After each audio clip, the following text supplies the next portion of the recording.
Bulletin के आगाज में सबसे पहले आपको खबर दें कि लाहौर पुलिस ने secretary coordination Punjab assembly Inayatullah Malik को गिरफ्तार कर लिया। लाहौर हाई कोर्ट ने सेक्रेटरी कोऑर्डिनेशन की गिरफ्तारी के खिलाफ हुक्म की इस्तदा पर रिमार्क्स दिए हैं कि इस मुतालिक फिक्रमंद ना हो, अदालतें अपना काम बेहतर जानती हैं। आज डिप्टी स्पीकर पंजाब असम्बली के खिलाफ तहरीक अदम एतमाद पर भी वोटिंग न हो सकी। इजलास स्पीकर ने 16 मई तक के लिए मुलतवी कर दिया।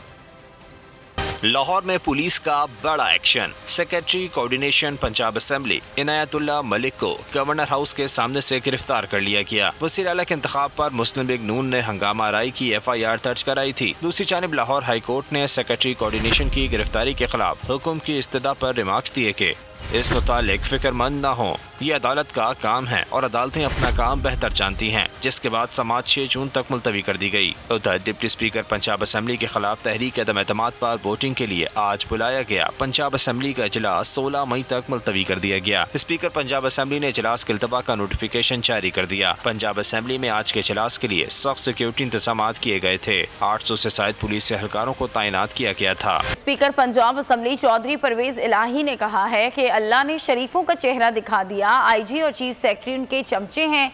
ये चमचा छोटा लफ्ज़ है, ये लोग पुलिस को इस्तेमाल कर रहे हैं। तहरीक अदम एतमाद जब भी लानी है मैंने लानी है, किसी और का कोई काम नहीं। यार माइक थोड़ा सा नीचे कर ले, सबका खराब हो जाएगा फायदा।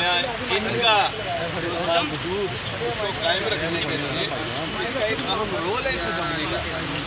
और अब शरीफ जो है असल में अल्लाह एक चेहरा असल जो होता है, ये मैं अल्लाह का शुक्र अदा कर रहा हूँ कि अल्लाह ने चेहरा दिखाया है शरीफों का। सारी कौम देख ले ये चेहरा है, हकीकत क्या है शरीफों के अंदर। हमारा रवैया, इस असम्बली का रवैया, इनके प्रिविलेजेस, इनको एक मुकाम देना, एक हैसियत बनाना असम्बली की मेंबरों की, और पुलिस से ये काम ले रहे हैं।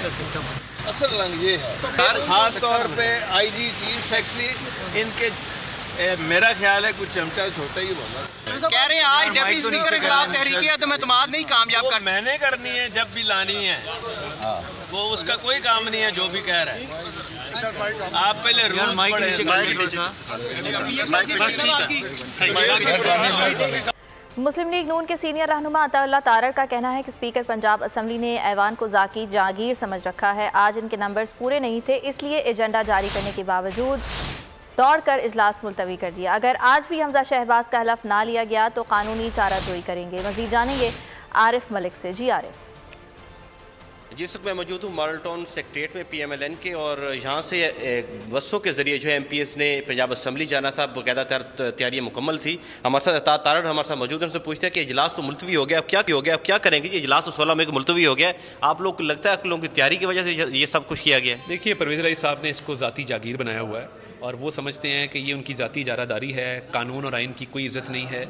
हमारे नंबर है 197, उनके नंबर है 140 आज, क्योंकि उनके कई लोग उम्रे पे हैं, शहर से बाहर हैं।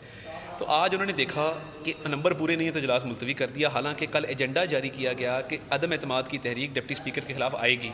तो मैं तो उनको रिक्वेस्ट करूँगा कि आपने एजेंडा जारी किया है, आप कराएँ वोटिंग। इनका ये भी प्लान था कि ये अपनी मर्ज़ी का रिज़ल्ट अनाउंस करेंगे और धांधली करवाएंगे। ये इतना आसान काम नहीं है। नंबर जब हमारे ज़्यादा हैं तो आप किस तरह अपनी मर्ज़ी का रिज़ल्ट अनाउंस कर सकते हैं? तो मेरा मुतालबा है कि फौरी तौर पे इजलास बुलाया जाए और डिप्टी स्पीकर का नो कॉन्फिडेंस वोट कराएं। दूध का दूध पानी का पानी हो। तारड़ हमारे साथ मौजूद थे, उनका ये कहना है कि एक तो आज हल्फ जो है वो अगर नहीं लेंगे तो कानूनी चाराजोई करेंगे। दूसरा उन्होंने कहा कि स्पीकर पंजाब असम्बली से उन्होंने मुतालबा किया है और कहा है कि वो आज अपना इजलास बुलाते और वोटिंग करवाते, हम दिखा सकते थे कि हमारे पास कितने वोट हैं, और तहरीक अदम एतमाद जो डिप्टी स्पीकर के खिलाफ जो PTI ने करवाई हुई है उसका रिजल्ट वो देख सकते थे। और पंजाब 25 रोज से चीफ एग्जेक्टिव से महरूम है। गैर आइनी इक़दाम की मजम्मत करते हैं रहनुमा पीपल्स पार्टी हसन मुर्तज़ा की तनकीद। कहते हैं परवेज़ इलाही को नंबर गेम्स ना होने का खौफ था, जमहूरी ऐवान को चलने नहीं दे रहे। स्पीकर पंजाब असम्बली की हर धर्मी की वजह से अब किसान रुल रहे हैं। जो इस वक्त हुकूमत है, जो इलेक्टेड चीफ मिनिस्टर है इस सूबे का, उसके पास आज अक्सरियत है और उन्होंने ये इजलास जो है ये एडजर्न कर दिया बग़ैर सिटिंग के, बग़ैर इजलास शुरू किए हुए। पंजाब असम्बली को गैर आइनी रूल्स ऑफ प्रोसीजर के बगैर चलाया जा रहा है। और ये मैं समझता हूँ कि चौधरी परवेज़ इलाही साहब के जो नाआकबत अंदेश दोस्त हैं, ये उनके मशवरे हैं जिसकी वजह से चौधरी साहब ने अपने पल्ले ते कुछ रहन नहीं दिता ते पंजाब असैम्बली दे पल्ले भी कख नहीं छड्या। और मैं समझता हूँ कि बड़े ओहदों पर छोटे लोग बैठ गए हैं। हम ये जद्दोजहद जो हमारी एक मुसलसल जद्दोजहद है, हम इसको जारी रखे हुए हैं ताकि इन इदारों के तकद्दुस को, इन ओहदों के तकद्दुस को हम बहाल कर सके। अहम खबर आप तक पहुंचाएंगे। हमजा शहबाज का हल्फ फैसले के खिलाफ इंट्रा कोर्ट अपील दायर। Intra court appeal Tehreek Insaf और काफ लीग के मेंबरान असम्बली ने दायर की है। मुनीर बाजवा इस बारे में मजीद आगाह करेंगे। जी मुनीर।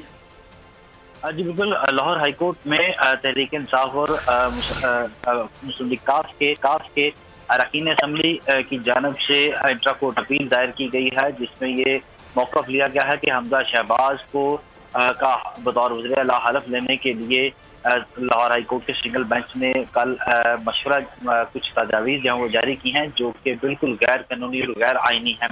इस दरख्वास्त में ये भी कहा गया है कि लाहौर हाईकोर्ट के सिंगल बेंच ने इन मुतासरा अरकान असम्बली का मौक़िफ़ सुने बगैर ये फैसला जारी किया है, जिसमें हमजा शहबाज लेने के लिए सदर ममलिकत और गवर्नर पंजाब को मशवरा दिया गया है। वो बिल्कुल वो हुक्म ही गैर कानूनी और गैर आइनी है। लिहाजा लाहौर हाईकोर्ट का जो सिंगल बेंच का फैसला है उसे गैर कानूनी करार देकर कलअदम किया जाए और इन अरकान असम्बली जो कि मेंबरान हैं तहरीक इंसाफ और काफ लीग के, उनका भी मौक़िफ़ सुना जाए और इस दरख्वास्त के हतमी फैसले तक लाहौर हाईकोर्ट के सिंगल बेंच के फैसले को मुअत्तल भी किया जाए। ये दरख्वास्त आज दायर की गई है और इसके बाद रजिस्ट्रार ऑफिस इस दरख्वास्त की स्क्रूटनी करेगा। बहुत शुक्रिया मुनीर बाजवा आगाह करने। इलेक्शन कमीशन ने चेयरमैन पीटीआई इमरान खान की तनकीदी बयानात का नोटिस ले लिया। पैमरा से पेशावर कन्वेंशन का रिकॉर्ड तलब कर लिया। इमरान खान से इल्ज़ामात के सबूत भी मांग लिए। खान के तनकीदी बयानात, जानिबदारी के इल्जामात, इलेक्शन कमीशन ने नोटिस ले लिया। चेयरमैन पीटीआई ने कारकुनों से खिताब में इलेक्शन कमीशन को निशाने पर रखा। चीफ इलेक्शन कमिश्नर है, ये बिल्कुल एक नून लीग का प्लांटेड एजेंट है। इलेक्शन कमीशन ने पैमरा से पेशावर कन्वेंशन का रिकॉर्ड तलब कर लिया। तरह के मुताबिक इमरान खान से इल्जामात के सबूत मांगे जाएंगे। कमीशन ने अली मादिल शेख, खुर्रम शेर जमान और सेनेटर एजाज चौधरी के बयानात का रिकॉर्ड भी तलब कर लिया। और आम खबर से आपको आगाह करेंगे। इलेक्शन कमीशन में पीटीआई मुनहरिफ अरकान के खिलाफ रेफरेंसेस पर समाअत हुई। नाअहली रेफरेंस पर 30 दिन में फैसला सुना देंगे। इलेक्शन कमीशन का यह कहना है। चीफ इलेक्शन कमिश्नर का रमेश कुमार को 6 मई तक दलाइल देने का हुक्म। तमाम फरीकैन को 6 मई तक जवाब जमा कराने का भी हुक्म दे दिया गया है। आम खबर से आपको आगाह करेंगे। इलेक्शन कमीशन ने पाकिस्तान तहरीक इंसाफ के मुनहरिफ अरकान के खिलाफ रेफरेंसेस पर समाअत की है। नाअहली रेफरेंसेस पर 30 दिन में फैसला सुना देंगे। इलेक्शन कमीशन की जानिब से कहा गया। चीफ इलेक्शन कमिश्नर का रमेश कुमार को 6 मई तक दलाइल देने का हुक्म दिया गया है। तमाम कराने का भी हुक्म दे दिया गया है। पाकिस्तान तहरीक इंसाफ की जानिब से स्पीकर को लिखा गया था मुनहरिफ अरकान के बारे में और वहाँ से इलेक्शन कमीशन में ये मामला आया और अब यह कहा गया इलेक्शन कमीशन की जानिब से कि 1 माह में फैसला दे देंगे। मुनहरिफ अरकान भागना चाह रहे हैं कि इसमें आईन और कानून की फतह देखना चाहते हैं। वकील पीटीआई फैसल चौधरी ईसीपी में समाअत के बाद मुनहरिफ अरकान पर बरस पड़े। कहा कि 6 मई को आईन और कानून की फतह होगी। मुनहरिफ होने वालों में अवाम में जाने की अखलाकी जुर्रत नहीं, उन्हें हलकों में जाने से खौफ आ रहा है। रहनुमा पीटीआई मलिका बुखारी बोली कि मुनहरिफ अरकान ने जमहूरी निज़ाम पर स्याह दाग लगाया। आवाम की ख्वाहिश है इलेक्शन कमीशन किरदार अदा करे। उम्मीद है कि आईन और कानून के मुताबिक सुरखरू होंगे। कोई भी जो ये मुनहरिफ अरकान हैं जिनको उर्फ़-ए-आम में कुछ और कहा जाता है, वो स्वाति साहब बताएंगे कि उनको जो है अपने हलकों में शायद जाने में भी प्रॉब्लम हो रहा है। उनको लोटे कहते हैं, लोटे, और उनको जो है अपने हलकों में जाने को प्रॉब्लम हो रहा है और ये एक खौफजदा हैं। ये अरकान जो हैं, इन्होंने पाकिस्तान की जो 90 की गंदी सियासत थी जिसमें अरकान की जो भेड़ बकरियों की तरह सौदे होते थे उसको इन्होंने रिवाइव किया है, उसको इन्होंने दोबारा आगाज़ दिया है। ये एक ऐसा दाग है जो शायद के रहती दुनिया तक और रहती तारीख तक इनके ऊपर होगा। मुनहरिफीन ने पाकिस्तान में आइन और कानून और सियासी जो हमारी एक तारीख थी उसको वापस 85 और 58 और 90 की दहाई में पहुँचाया है। ये जो मुनहरिफ अरकान है, जिनकी वीडियोस, जिनके बयानात, जिनकी तस्वीर पार्लियामान के अंदर और पार्लियामान के बाहर पाकिस्तान की आवाम के सामने मंजर आम पर आई हैं, उससे ये चीज़ वाज़ेह हो गई है कि इन्होंने अपनी जमात से बेवफाई की है। ये वो लोग हैं जिन्होंने पाकिस्तान के जमहूरी निज़ाम के ऊपर एक काला दाग लगाया है। और पीटीआई के मुनहरिफ रुकन रमेश कुमार ने कहा है कि इलेक्शन कमीशन की तरफ से नोटिस मिला था। मेरा सवाल ये था कि ये रेफरेंस काबिल समात है भी या नहीं। 20 के 20 रेफरेंसेस एक ही ज़बान में लिखे हुए हैं। मैंने इमरान खान और असद उमर को शोकॉज का जवाब भी दिया। हमें 31 मार्च को ग्रुप से रिमूव किया गया। हमने वोटिंग में हिस्सा भी नहीं लिया है। 63 एक ही बात की जा रही है लेकिन इसका कोई सबूत नहीं है। सबको एक जैसा नोटिस भिजवा दिया जाए। इलेक्शन कमीशन के बाहर मीडिया से गुफ्तगू में उन्होंने कहा कि मौजूदा हुकूमत से भी कहता हूं कि पार्लियामेंट के तक़द्दुस का ख्याल रखा जाए। अगर पार्टी इस्तीफ़ा देगी तो हम भी साथ हैं, लेकिन हम पार्टी के गलत फैसलों के साथ नहीं खड़े हो सकते। लेटर वाला डिप्लोमेटिक ब्लंडर किया गया।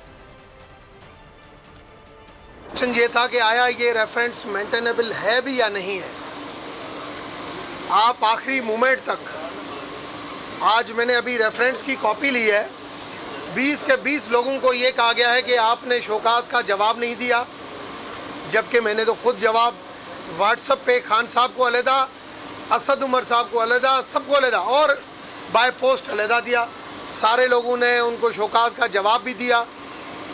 31 मार्च तक हम उस ग्रुप में हैं, हमें ग्रुप से रिमूव किया जाता है और उसके बाद जब नो कॉन्फिडेंस मोशन आता है हमें डायरेक्शन मिलती है कि आप नो कॉन्फिडेंस मोशन में एज ए पीटीआई आप शामिल नहीं हो।